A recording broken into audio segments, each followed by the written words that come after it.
Aurélie, qu'est-ce que tu fais en au milieu de l'après-midi? Ah, oui, coucou Sandrine. Je faisais une petite sieste cet après-midi parce que j'étais chez ma voisine tout à l'heure et elle m'a littéralement pompé toute mon énergie. Si je l'écoute, rien ne va.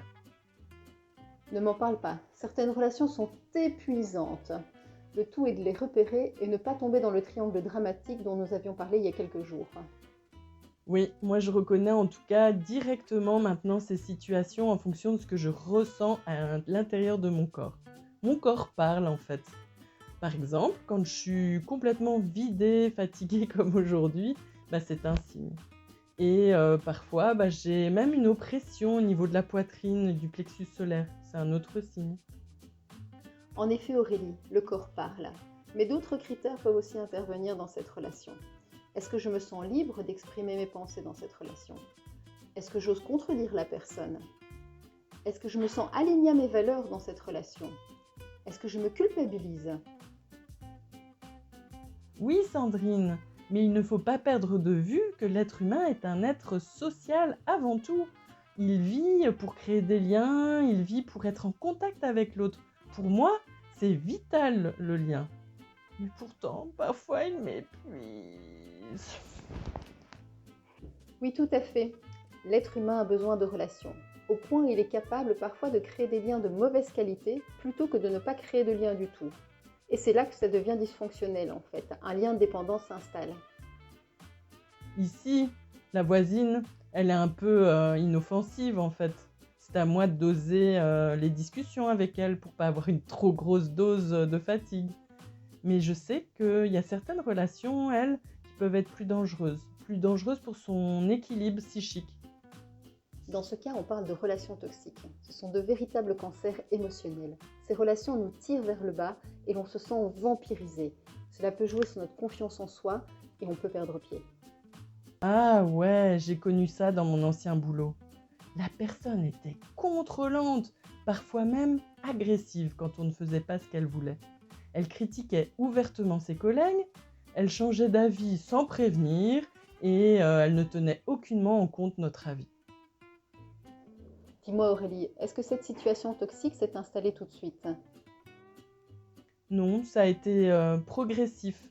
Au début, c'était tout beau, tout rose. Et puis, le stress s'est installé petit à petit. À la fin, c'était un stress permanent en contact avec cette personne. Tu sais, la personne toxique est habile. Elle prend sa proie dans ses filets de manière insidieuse. Ça s'installe petit à petit, au goutte à goutte. Et à t'écouter, je suis sûre que tu commences à culpabiliser. Dans un premier temps, j'ai eu l'espoir que tout allait s'arranger, que c'était juste une mauvaise passe. J'ai travaillé beaucoup sur moi pour tenter d'améliorer la dynamique. Et puis, de plus en plus, j'avais l'impression de marcher sur des œufs. La situation que tu décris est malheureusement encore trop courante. Ce qui est difficile, c'est vraiment de prendre conscience que ces personnes toxiques nous manipulent, essaient de nous contrôler ou de profiter de nous. Dans un contexte plus familial, peuvent venir s'ajouter le chantage, le ressentiment, des comportements financiers abusifs et la tendance de nous éloigner de nos proches, de notre famille et de nos amis. Oui, et ça peut prendre des années avant qu'on se rende compte qu'on est rentré dans ce type de relation.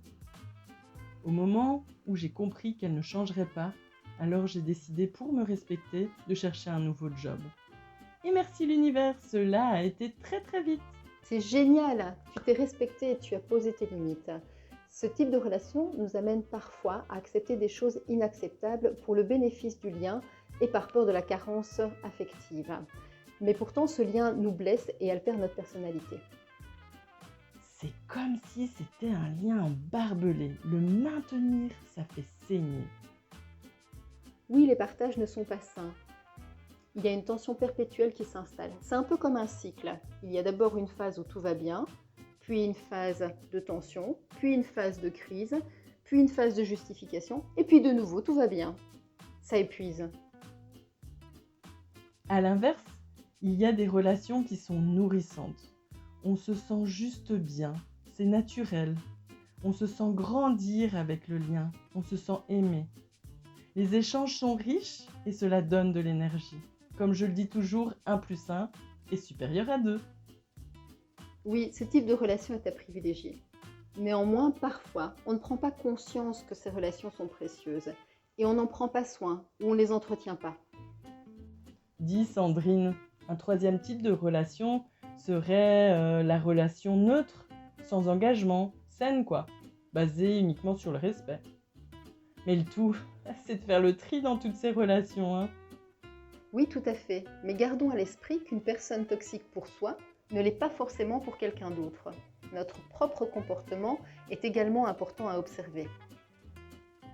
Oui, en effet, c'est important de reconnaître sa juste part de responsabilité dans la relation avant de tirer des conclusions hâtives.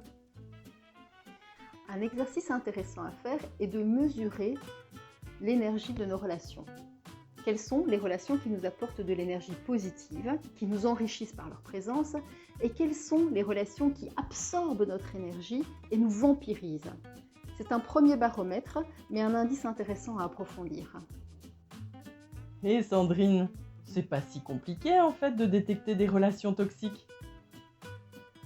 Qui a dit que c'était compliqué ? Le plus difficile est de sortir de cette relation et de prendre conscience que 1.